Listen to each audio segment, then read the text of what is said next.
नमस्कार। आज हम केमिस्ट्री के बहुत ही इम्पोर्टेंट टॉपिक सॉल्यूशंस को डिस्कस करेंगे। डे टू डे लाइफ में हम लोग सॉल्यूशन के साथ डील करते हैं।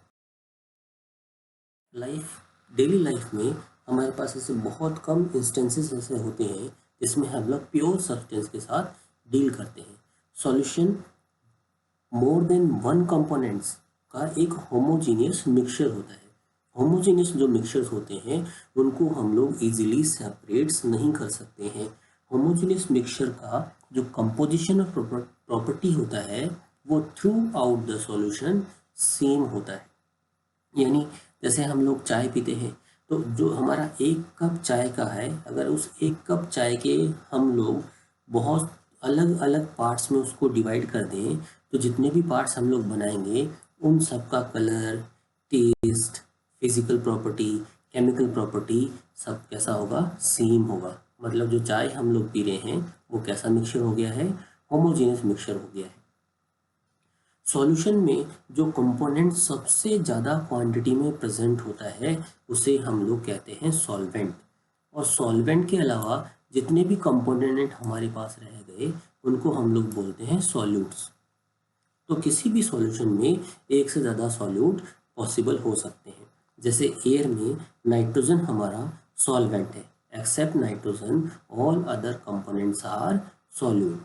अगर किसी सॉल्यूशन में दो कंपोनेंट प्रेजेंट हैं तो उसको हम लोग बोलते हैं बाइनरी सॉल्यूशन। तीन कंपोनेंट प्रेजेंट होंगे तो उसको बोलेंगे टर्सरी सॉल्यूशन। चार हुए तो क्वार्नरी सॉल्यूशन बोला जाता है। फिजिकल स्टेट के बिहाफ पर सॉल्यूशंस को हम लोगों ने तीन कैटेगरीज में क्लासिफाई किया हुआ है। गैसियस सॉल्यूशन होता है, लिक्विड सॉल्यूशन होता है और सॉलिड सॉल्यूशन होते हैं। फर्दर हम लोग इनका तीन तीन पार्ट में सब क्लासिफिकेशन कर सकते हैं। वो किस पर डिपेंड करता है? वो डिपेंड करेगा हमारा सॉल्यूट का फिजिकल स्टेट कैसा है। सॉल्यूशन का फिजिकल स्टेट डिसाइड होता है सॉल्वेंट के फिजिकल स्टेट से, क्योंकि सॉल्वेंट हाईएस्ट क्वांटिटी में प्रेजेंट होता है। तो जो सॉल्वेंट का फिजिकल स्टेट होगा वही क्या होगा? सॉल्यूशन का फिजिकल स्टेट होगा। Now look examples of different type of solution. Gas in gas. Gas in gas example is mixture of gases. बहुत अलग अलग टाइप की या दो टाइप की हम लोग गैसेस को मिला सकते हैं, उन दोनों का मिक्सचर क्या होगा? Gas in gas solution. Gas in liquid example is chloroform is present in any gas or present in nitrogen gas, present in oxygen gas. Solid in solid, camphor is present in air, camphor is present in nitrogen, like this. Gas in liquid, gases present in water. Liquid in liquid, ethanol present in the water, fruit juice present in the water, that is example of liquid in liquid. Solid in liquid, sugar है, water में हम लोगों ने उसको dissolve कर दिया, वो किसका एग्जाम्पल हो गया? Solid present in liquid. Gas in solid, gas in solid देखो, जैसे निकल है, प्लेटिनम है, पैलेडियम है, इनकी सरफेस के ऊपर हाइड्रोजन गैस एब्जॉर्ब हो जाती है। वो एग्जाम्पल है किसका? Gas in solids. Liquid in solid examples क्या है इसके? अमलगम्स। जैसे एग्जाम्पल कौन है? अमलगम्स में मेन कांस्टेंट कौन होता है? मरकरी होता है। मरकरी की स्टेट कैसी होती है? लिक्विड होता है। जैसे सोडियम अमलगम, इसमें ज़्यादा क्वांटिटी किसकी होगी? सोडियम की, और कम क्वांटिटी किसकी होगी? मरकरी की। So sodium amalgam, this one is the zinc amalgam. Solid in solid, all alloys are example of this one. जैसे ब्रास है, ब्रॉन्ज है, स्टील है, ये इसके कुछ एग्जाम्पल्स हैं। सॉल्यूशन की जो कॉन्सेंट्रेशन होती है उसको हम लोग रिप्रेजेंट करने के बहुत सारे तरीके होते हैं। जैसे एक तो होता है तरीका हमारे पास क्वालिटेटिवली, एक तरीका होता है क्वांटिटेटिवली। क्वालिटेटिवली में क्या होता है? हम लोग क्या बताते हैं कि सॉल्यूशन कैसा है, डाइल्यूट है या कॉन्सेंट्रेटेड है। जबकि क्वांटिटेटिवली हम लोग कैसे बताते हैं कि बाय क्वांटिटी, हम लोग बाय क्वांटिटी बताते हैं कि इतना सॉल्यूट इतने सॉल्यूशन में प्रेजेंट है। दैट इज द क्वांटिटेटिवली, हमें क्वांटिटी के हिसाब से बताना है। क्योंकि क्वालिटेटिवली में क्या होता है? बहुत सारा कन्फ्यूजन होता है। कोई कह सकता है ज़्यादा डाइल्यूट है, कोई कह सकता है कम डाइल्यूट है, कोई कह सकता है हाई कॉन्सेंट्रेटेड है, कोई कह सकता है लो कॉन्सेंट्रेटेड है। That is depend on people to people. But quantitatively में ऐसा पॉसिबल नहीं होता है। जैसे 5 ग्राम शुगर 100 ग्राम वाटर में प्रेजेंट है, तो ये सबके लिए कैसी होगी, सेम होगी। लेकिन क्वालिटेटिव, किसी को चाय वही चाय मीठी लग सकती है और किसी को वही चाय फीकी लग सकती है। So that is depend, qualitatively is depend on person to person, but quantitatively is uniform throughout the universe. वो सबके लिए कैसा होता है, सेम होता है। कंसंट्रेशन को हम लोग बहुत सारी, हमारे पास कंसंट्रेशन यूनिट्स होती हैं जिनकी हेल्प से हम लोग किसी भी सॉल्यूशन के कंसंट्रेशन को रिप्रेजेंट कर सकते हैं। जनरली कंसंट्रेशन की टर्म को 3 पार्ट्स में डिवाइड किया हुआ है। एक है मास वॉल्यूम कंसंट्रेशन, दूसरा है हमारे पास में वॉल्यूम वॉल्यूम कंसंट्रेशन, और तीसरा टाइप है हमारे पास में मास मास कंसंट्रेशन। मास वॉल्यूम कंसंट्रेशन में क्या होता है कि हम लोग सॉल्यूट का मास लेते हैं और सॉल्यूशन का वॉल्यूम लेते हैं। इसके कुछ एग्जांपल्स हैं like molarity, normality, formality and mass volume percentage. Volume volume में क्या होता है कि वॉल्यूम वॉल्यूम में क्या होगा, सॉल्यूट का वॉल्यूम लेंगे और सॉल्यूशन का भी वॉल्यूम लेंगे। इसका एग्जांपल है वॉल्यूम परसेंटेज। मास मास में क्या होता है, सॉल्यूट का मास लेना है और सॉल्यूशन का भी हमें मास लेना होता है। इसके एग्जांपल कौन है, mass percentage, ppm and ppb मतलब पार्ट पर million and part per billion, molality and mole fraction. जो ये वाली यूनिट्स है हमारे पास में, एक ये वाली यूनिट है, एक ये वाली यूनिट है और एक ये वाली यूनिट है। जनरली ये वाली यूनिट्स मेडिसिन्स और फार्मा इंडस्ट्री में इनको यूज़ किया जाता है। जो मेडिसिन हम लोग मार्केट से खरीद के लाते हैं तो आप वहाँ कंपोजिशन देखिएगा, आपको कंपोजिशन में बहुत बार ऐसा लिखा मिलेगा मास वॉल्यूम, वॉल्यूम वॉल्यूम या मास मास परसेंटेज है। जिन भी कंसंट्रेशन यूनिट में हम लोग वॉल्यूम का यूज़ करते हैं तो वॉल्यूम क्या होता है, टेम्परेचर पर डिपेंड होता है। टेम्परेचर चेंज करते हैं तो वॉल्यूम चेंज हो जाता है। तो ये दोनों टाइप की यूनिट्स जो हैं, ये और ये volume volume unit and mass volume unit, ये कैसी यूनिट्स हैं, टेम्परेचर डिपेंडेंट। टेम्परेचर चेंज करेंगे इनका वैल्यू चेंज हो जाएगा। But this unit mass mass unit that is the temperature independent, क्योंकि मास टेम्परेचर पर डिपेंड नहीं करता है। टेम्परेचर हम लोग कितना भी चेंज करें मास चेंज नहीं होगा।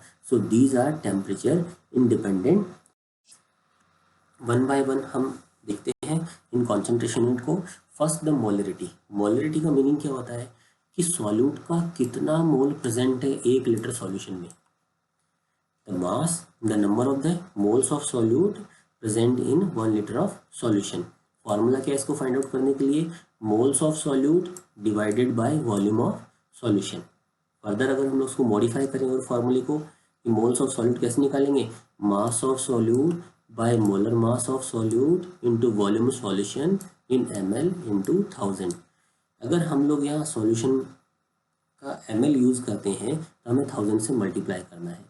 अगर हम लोग यहाँ डायरेक्टली लीटर यूज़ करते हैं तो हमें 1000 से मल्टीप्लाई करने का नीड नहीं है। With a numerical example, we understand it more. Now look, calculate the molarity of a solution containing 5 gram NaOH in 450 ml of solution. So, according to the formula of the molarity, mass of the solute 5 gram, molar mass of the solute NaOH है हमारे पास, NaOH का molar mass कितना होता है 40 होता है। Volume कितना है सॉल्यूशन का 450 ml है, इसको हमने मल्टीप्लाई कर दिया 1000 से। कैलकुलेशन करेंगे तो हमारा आंसर क्या आएगा 0.278 mole per liter. Now the next unit is a normality. Normality, how many equivalents of solute are present in 1 liter of solution, that is known as the normality. Normality find out करने का हमारे पास formula क्या है, equivalent of solute by volume of solution. Solute के equivalent हम लोग कैसे निकालेंगे, mass of the solute in gram by equivalent mass of the solute into volume of solution in ml into 1000। Equivalent mass निकालते कैसे हैं, ये डिपेंड करता है नेचर ऑफ कंपाउंड। जैसा कंपाउंड होगा उसके अकॉर्डिंग हम लोग फॉर्मूला पुट करके इक्विवेलेंट मास निकाल लेंगे। Look in this example, calculate the normality of a solution containing 49 gram H2SO4 in 500 ml of solution। तो first we calculate the equivalent mass of H2SO4। कैसे निकालना है, molar mass by basicity. H2SO4 एक acid है, acid होने से हम लोग उसके लिए वर्ड यूज़ करते हैं बेसिसिटी। बेसिसिटी का मीनिंग होता है कि H2SO4 आयनाइज होने पर कितना H+ आयन दे सकता है। एक H2SO4 का मॉलिक्यूल है वो 2 H+ आयन देता है, तो उसका बेसिसिटी कितना है 2। मोलर मास कितना होता है 98 divided by 2, so equivalent mass of H2SO4 is 49. Equivalent mass of H2SO4 is 49. So normality of this solution is according to the formula, mass of the solute 49, molar mass of the solute 49 into volume of the solution 500 into 1000. So our answer is 2 equivalent per liter. Now formality. How we find out the formality? Formality means number of the formula mass those are present in 1 liter of solution, that is known as formality. Formality का हम लोग use कब करते हैं, जब हमारा solute associated या dissociated होता है, तब हम लोग फॉर्मेलिटी वर्ड यूज़ करते हैं। कॉन्सेंट्रेशन को फॉर्मेलिटी में रिप्रेजेंट किया जाता है। तो फॉर्मेलिटी निकालने का फॉर्मूला क्या होगा, gram formula mass of solute divided bye solution of litre. और फर्दर हम लोग उसको मॉडिफाई करेंगे तो मास of solute in gram by formula mass of solute in volume into volume in volume of solution into 1000। एक example की help से हम लोग इसको समझते हैं कि फॉर्मेलिटी कैसे निकाली जा सकती है। Calculate the formality of a solution containing 30 gram of acetic acid in 250 ml of solution. Acetic acid को जब हम लोग वाटर में डिसॉल्व करते हैं तो एसिटिक एसिड के 2 मॉलिक्यूल हाइड्रोजन बॉन्ड बना करके एक दूसरे के साथ अटैच हो जाते हैं। जब 2 मॉलिक्यूल अटैच होकर के सिर्फ एक ही एंटिटी बना देते हैं तो उसे हम लोग बोलते हैं डाइमर। एसिटिक एसिड के एक मॉलिक्यूल का मास होता है 60, यहाँ 2 लोग अटैच हो गए हैं तो इन दोनों का मास कंबाइंडली हम लोग लेंगे, कितना हो जाएगा 120, 60 into 2 120. So formula mass of acetic acid is 120. So formality of this solution is mass of solute 30 gram, formula mass of solute 120 gram, volume of solution 250 gram into 1000. So formality of this solution is 1 gram formula per liter. अब mass volume percentage, mass volume percentage कैसे निकालते हैं हम लोग, मास of solute लेना है हमें, volume of solution लेना है। दोनों का हमें ध्यान रखना है कि इन दोनों का यूनिट कैसा होना चाहिए, हमारे पास सेम होना चाहिए, जैसे CGS सिस्टम में हो या SI सिस्टम में हो, इनटू मल्टीप्लाइड बाय 100। परसेंटेज निकाल रहे हैं तो हर बार मल्टीप्लाई किससे करना है, हमें 100 से करना है। एग्जाम्पल से देखते हैं हम लोग, calculate the concentration in term of mass volume percentage of a solution containing 20 gram of NaCl in 400 ml of solution, 400 ml of solution. So mass of solute 20, volume of solution 400 into 100, so answer is 5%. mass volume percentage, volume percentage ये कैसे निकालेंगे हम लोग, volume of solute and volume of solution, हमें दोनों का क्या लेना है, वॉल्यूम लेना है, सॉल्यूट का भी और सॉल्यूशन का भी, उसको मल्टीप्लाई कर देंगे हम लोग 100 से। एग्जांपल से देखते हैं हम लोग इसको एक, calculate the volume percentage of solution containing 10 ml of ethanol in 250 ml of solution. तो कैसे निकालना है, सॉल्यूट का वॉल्यूम कितना है 10, सॉल्यूशन का वॉल्यूम कितना है 250 multiplied by 100, so answer is 4%। Next is the mass percentage.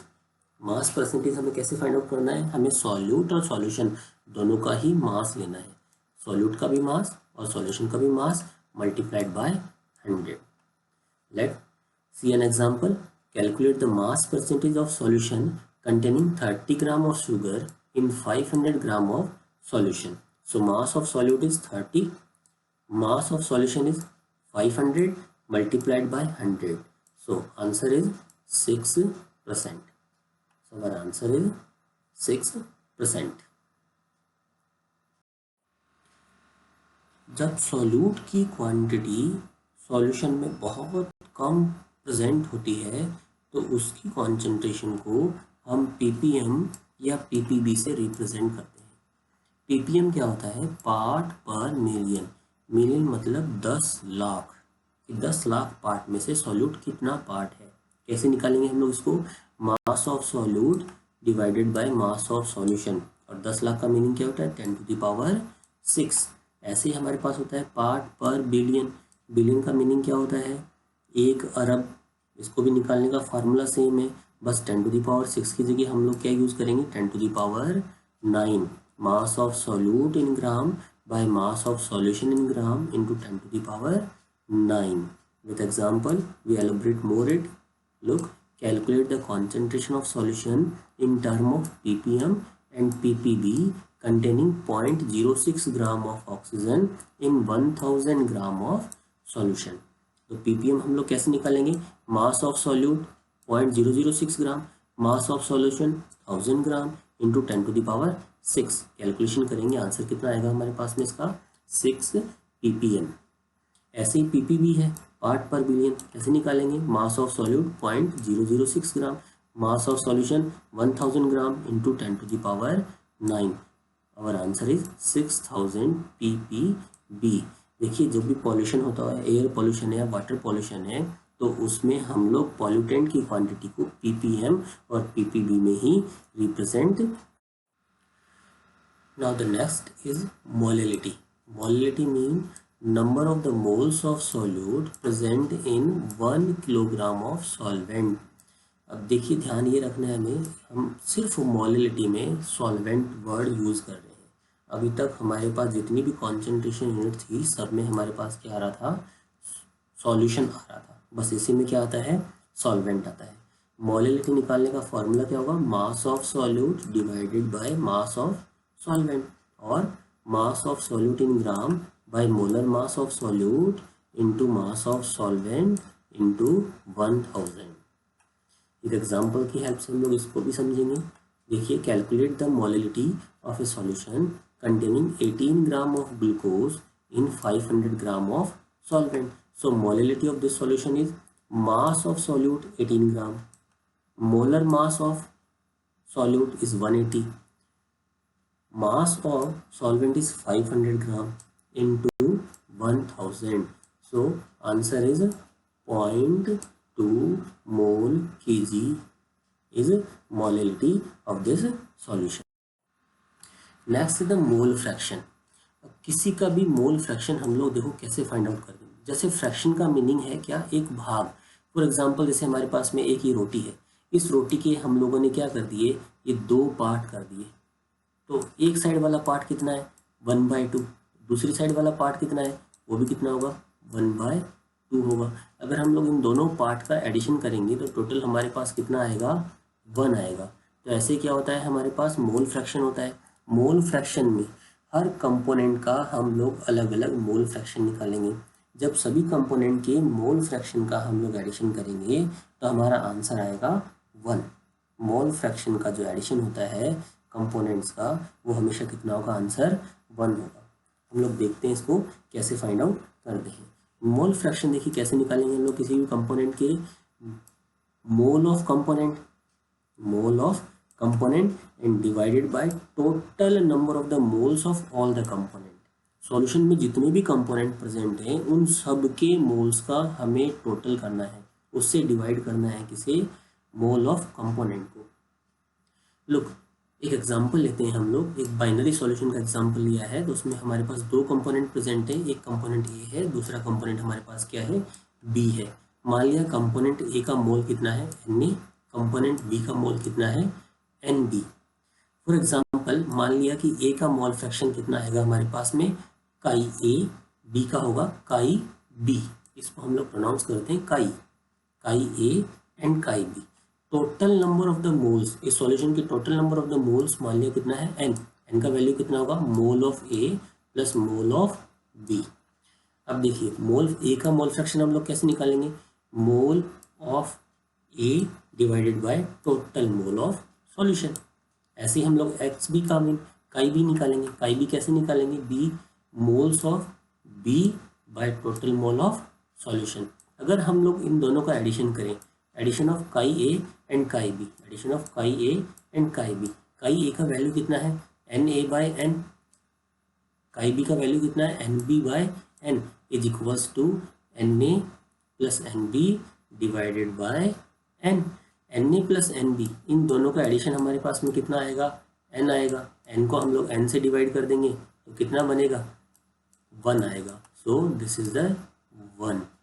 जितने भी हमारे पास कंपोनेंट्स प्रेजेंट होते हैं उन सबका एडिशन कितना होगा, 1 होगा। This is mole fraction. एक एग्जांपल की हेल्प से हम लोग इसको समझते हैं।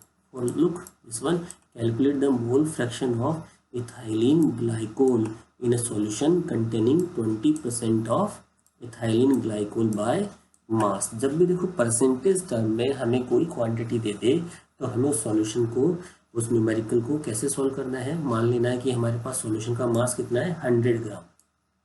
तो ग्लाइकोल का मास कितना आएगा, 20% है, तो 100 का 20% कितना बनेगा, 20 ग्राम। वाटर का मास कितना होगा, 80 ग्राम, क्योंकि टोटल मास हमारे पास 100 है ना। तो ग्लाइकोल का मास 20 ग्राम, वाटर का मास कितना होगा, 80 ग्राम। अब देखिए हमारे पास दो कंपोनेंट है, एक कंपोनेंट हमारे पास क्या है, ग्लाइकोल है, दूसरा कंपोनेंट क्या है हमारे पास, वाटर है। इनका मास कितना है, ग्लाइकोल का मास है हमारे पास 20, वाटर का मास कितना है 80। ग्लाइकोल का मोलर मास कितना होता है 62, वाटर का मोलर मास कितना होता है 18। मोलर मास हम लोग ग्लाइकोल को कैसे निकालेंगे, 2 कार्बन एटम प्रेजेंट है, कार्बन का एक होता है 12, 6 हाइड्रोजन है, एक हाइड्रोजन का मास होता है 1, 2 ऑक्सीजन है, एक का मास होता है 16। इन सब का जब हम लोग एडिशन करेंगे तो ग्लाइकोल का हमारे पास मोलर मास आ जाएगा 62। Number of mole find out करने, कैसे फाइंड आउट करेंगे, mass by molar mass. So mass is 20, molar mass is 62, 20 by 62 0.322। Water का हमें मोल फाइंड आउट करना है, कैसे करेंगे, mass by molar mass 80 by 18, 80 by 18 that is a 4.444। मान लिया कि मोल फ्रैक्शन कितना है हमारे पास, ग्लाइकोल का है chi G, G for glycol, and water का कितना होगा, chi W, W mean water. Total number of the mole, solution में हमारे पास total number of the moles कितना प्रेजेंट है, इन दोनों का एडिशन हम लोग करेंगे तो कितना आएगा, 4.766। सो हम लोग ग्लाइकोल का मोल फ्रैक्शन निकालें, काई जी कैसे निकलेगा हमारे पास में, mole of glycol bye total mole of solution. Glycol का मोल हमारे पास कितना है 0.322 divided by 4.766। So mole fraction of the glycol is 0.068। Glycol का मोल फ्रैक्शन हमारे पास निकल के आ गया। जैसा कि हम लोग जानते हैं कि सॉल्यूशन में जितने भी कंपोनेंट प्रेजेंट होते हैं सबके मोल फ्रैक्शन का सम होता है 1। So chi G plus chi water is equals to 1। So chi water is equals to 1 minus chi G. 1 में से हम लोग ग्लाइकोल के मोल फ्रैक्शन को सब्सट्रैक्ट कर देंगे तो हमारे पास किसका मोल फ्रैक्शन आ जाएगा, वाटर का मोल फ्रैक्शन भी हमारे पास आ जाएगा 0.93